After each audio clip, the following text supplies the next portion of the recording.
Skyrim is a huge game, and there are a ton of things to see and do, but some of those things are pretty small, and you may have missed some. I'm Andrew the New Guy, and today I'm here to bring you 10 secrets, Easter eggs, and references in Skyrim.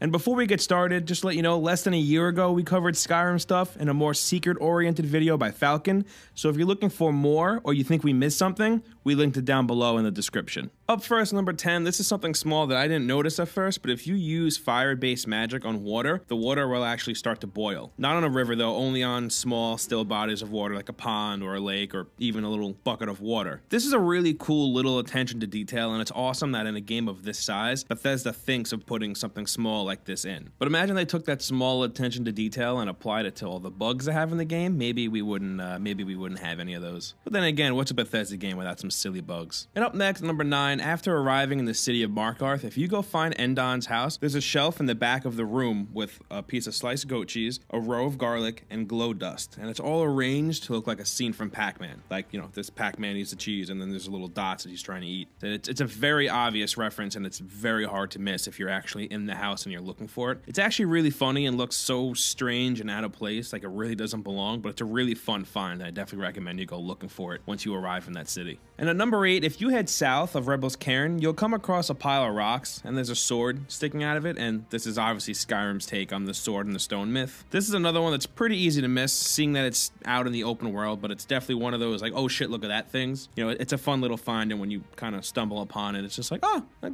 look at that, that's cool. Skyrim has a lot of little things like this that kind of make you do a double take and just look again to make sure you actually saw what you think you saw. And most of the times, you actually did see what you think that you saw. And at number 7, after you complete the House of Horrors quest, if you go find the table in the abandoned house, you should find chairs that are rearranged in a weird way. And they're arranged just like they are in the horror movie Poltergeist. And seeing that Bethesda likes to make nods to movies, this really isn't a surprise to see this here. If you've seen the movie, you'll definitely pick up on it. It's a cool little sight to see. There's another point like this in this list that we'll get to in a little bit as well. Next, number 6, early on in the game's main quest, when you're traveling up the mountain path to High Hrothgar, there are a series of tablets laid out throughout the path, and if you activate every single one of them on your way up, no animals will attack you for 24 hours in real time. This is definitely a cool little perk to have for a little bit. I mean, I hate when I'm traveling and enjoying the scenery, then for some reason I'm getting attacked by like 5 mud crabs in the middle of the woods with no body of water in sight, or mud if that's where they actually come from. Sometimes this game really just makes little to no sense, but that's why we love it. That's what makes Bethesda games so fun. And at number 5, near the shrine of the Daedric Prince Period, after you do some nice hiking around there, you'll come across a skeleton, and if you look past the skeleton a little bit, you'll see a saber cat stuck between 2 rocks with a weapon through its mouth and head. This is definitely referencing the scene from 300 where Leonidas leads a wolf into a narrow, small space and then stabs it through the mouth with his spear.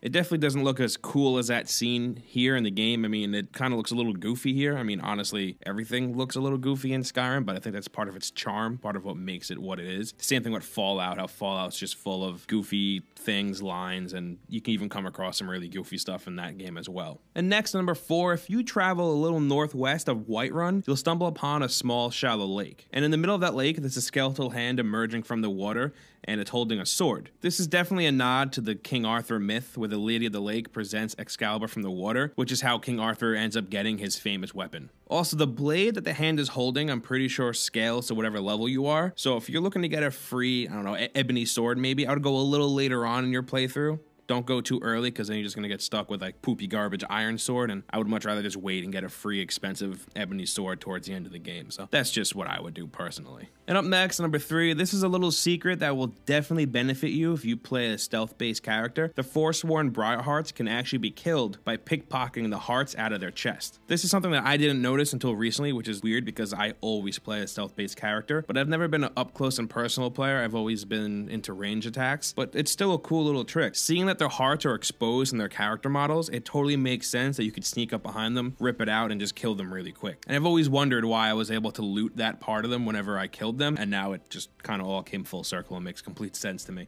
And up next, number 2, Bethesda must really love sweet rolls because there's a ton of references to them in a few of their games. Guards in various towns and cities can be heard saying, "Let me guess, someone stole your sweet roll." And in the first Elder Scrolls game, Arena, and Elder Scrolls 2, Daggerfall, both use a sweet roll based question in determining determining what class you're going to play as. And in Morrowind, you can choose what class you want to play as, but you can also make the choice to answer the questionnaire for them to decide what class you're going to be, and there's a sweet roll based question as well. And in Oblivion, you can hear stories from NPCs about how their sweet rolls were stolen. And in Fallout 3, during the quest Growing Up Fast, the 10-year-old lone wanderer is given a sweet roll. And then in Skyrim, you can find them just scattered all over the place. I just think it's really funny that one of the reoccurring things in all these games, from the first Elder Scrolls to now, is a dessert. I just think it's really funny that desserts is what ties all this stuff together. And finally, at number 1, the Thieves Guild has markings all over the buildings of Skyrim, usually around doors. It's a series of codes that thieves leave other thieves, warning them of danger ahead, an escape route, a fence, or safe area for the guild. I know the usual go-to like favorite guild or faction is the Dark Brotherhood, but mine has always been the Thieves Guild, and it's really cool to be wandering around a town or a city and catching a glimpse of one of these markings on a building. And they can also help you out too. If you see the symbol that tells you that there's good loot in that building, it's probably a good idea to break into that building and loot it, because you're probably going to make out with a good amount of gold, or maybe even diamonds, rubies, or sapphires. And that's our list of 10 secrets, Easter eggs, and references in Skyrim. Make sure to go down in the comments and tell me about some of the things that you may have picked up on during your playthrough. And don't forget, we put up videos like this every single day, and the best way to see all of them is with a subscription. Also, liking this video would really help us out, and we definitely appreciate it. But once again, I'm Andrew the New Guy, and I'll see you next time right here on Game Ranks.